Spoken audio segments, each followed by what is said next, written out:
حضرت لوط علیہ السلام حضرت ابراہیم علیہ السلام کے زمانے کے نبی تھے۔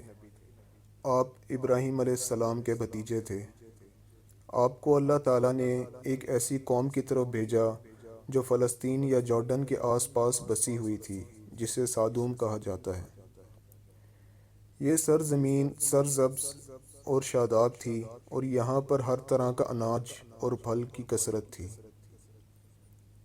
اس قوم کے لیے حضرت لوط علیہ السلام کو نبی بنا کر بھیجا گیا، اس لیے اس قوم کو قوم لوط کہا جاتا ہے۔ اس قوم میں اس وقت ایسی برائی پائی جاتی تھی جو ان سے پہلے دنیا کی کسی بھی قوم میں نہیں پائی گئی۔ اس قوم کے مرد اپنی نفسیاتی خواہشات کو پوری کرنے کے لیے مردوں کے پاس جاتے تھے، اور یہ بے حیائی اور برائی اتنی عام ہو گئی تھی کہ وہ اپنے اس برے کام کو برا نہیں سمجھتے تھے بلکہ اس پہ فخر کرتے تھے۔ روایتوں میں آتا ہے کہ اس بے حیائی کی کام کی شروعات شیطان نے کی۔ وہ ایک خوبصورت نوجوان بن کر آیا اور اپنے ساتھ وہاں کے مردوں کو برا کام کرنے کے لیے بہکایا، اور اس طرح قوم لوط میں یہ برائی پیدا ہو گئی۔ وہ لوگ عورتوں کو چھوڑ کر مردوں سے اپنی ہوس پوری کرنے لگے۔ روئے زمین پر یہ برا کام لوط علیہ السلام کی قوم سے شروع ہوا تھا، اس لیے آج بھی اس برے کام کو لواطات ہوموسیکشولیٹی کے نام سے جانا جاتا ہے۔ حضرت لوط علیہ السلام کا قوم کو حق کی دعوت۔ لوط علیہ السلام نے اپنی قوم کی اصلاح کی بہت کوشش کی۔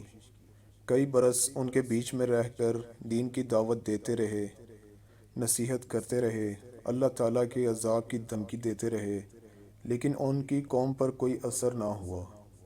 حضرت لوط علیہ السلام نے کہا، اے میری قوم، تم لوگ ایسا برا اور بے حیائی کا کام کر رہے ہو جو آج تک دنیا میں کسی نے نہیں کیا۔ یہ بہت گناہ کا کام ہے۔ تم اپنی عورتوں کو چھوڑ کر مرد کے پاس جاتے ہو۔ اگر تم اپنے اس برے کام سے باز نہ آئے تو مجھے ڈر ہے ایک دن تمہیں اللہ تعالیٰ کا عذاب آئے گا۔ میں تم سے اپنے اجر کی کوئی قیمت نہیں مانگتا، میرا اجر تو میرا رب کے پاس ہے جو سارے عالم کا مالک ہے۔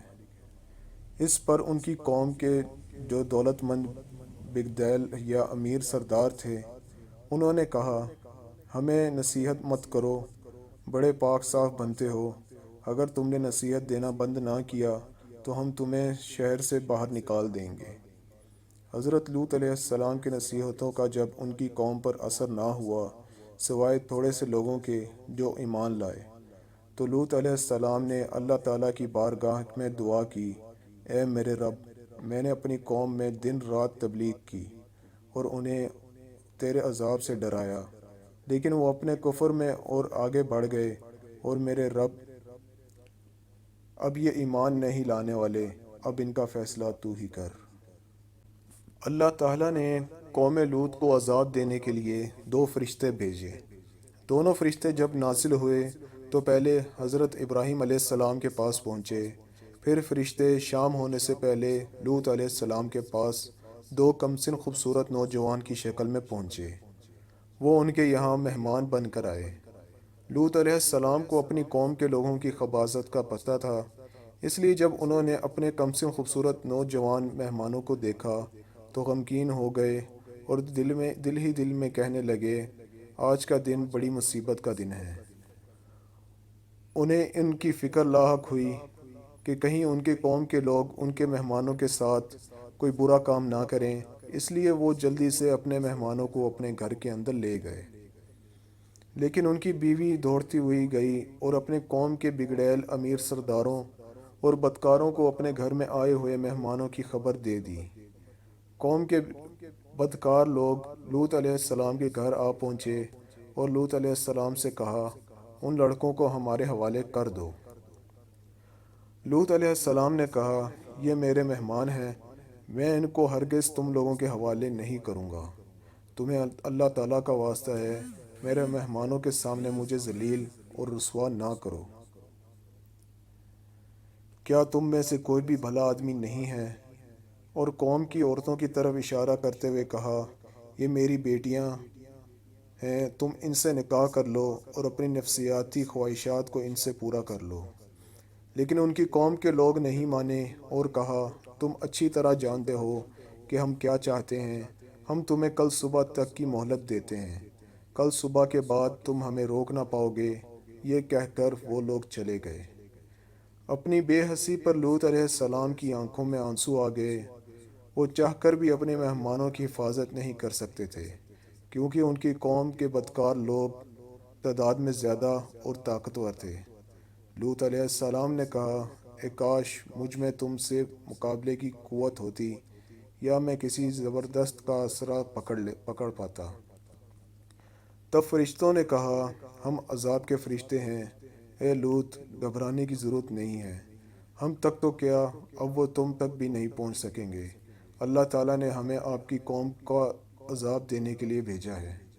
آپ اور آپ کے ساتھ جو لوگ بھی ایمان لائے ہیں صبح صادق سے پہلے اس بستی کو چھوڑ کر دور چلے جائیں، اور خبردار کوئی مڑ کر پیچھے نہ دیکھے۔ اب ان گنہگاروں گاروں میں سے کوئی نہیں بچے گا۔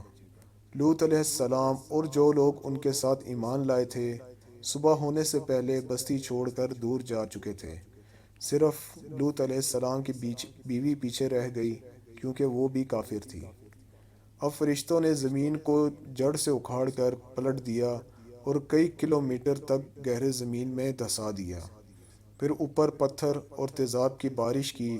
اس طرح ان گنہگاروں کا نام و نشان مٹا دیا گیا اور کوئی بھی نہ بچ سکا۔ جہاں عذاب ہوا تھا وہ جگہ آج بھی موجود ہے۔ اسے ڈیڈ سی یا مرا ہوا سمندر یا بحر مردار یا بحر لوط کے نام سے بھی جانا جاتا ہے۔ اور آج بھی اس پر جو عذاب ہوا تھا اس کی وجہ سے اس سمندر میں مچھلی تو کیا کوئی کیڑا مکوڑا بھی نہیں پیدا ہوتا، اور اس کا پانی اتنا نمکین ہے کہ اس کو منہ سے لگا لو تو الٹی ہو جائے۔ گنہگاروں اور نافرمانوں کو اللہ تعالیٰ اس طرح عذاب دیتا ہے، زندگی میں بھی اور مرنے کے بعد بھی۔ لیکن افسوس کی بات ہے کہ انسان ایسی باتوں سے کوئی سبق نہیں لیتا۔ آج کچھ ماڈرن قسم کے لوگ اور یہود اور نصارہ اس برے کام کو برا نہیں جانتے اور ایسے برے کام کرنے والوں کو قانونی طور درجات دے رہے ہیں۔ اللہ تعالیٰ ہم سب کو ایسے برے کام اور ایسے برے خیالات سے بچائے، آمین۔ مزید ایسی ویڈیوز کے لیے ہمارے چینل کو سبسکرائب کریں، لائک کریں اور شیئر کریں، اور ساتھ بیل آئیکن کو ضرور دبائیں تاکہ ہماری آنے والی ہر نئی ویڈیوز آپ تک بر وقت پہنچ سکیں، اور ہمیں کمنٹ کر کے ضرور بتائیں کہ آپ کو ویڈیو کیسی لگی۔ آپ ہمیں فیس بک اور انسٹاگرام پر بھی فالو کر سکتے ہیں، لنکس ڈسکرپشن میں ہیں۔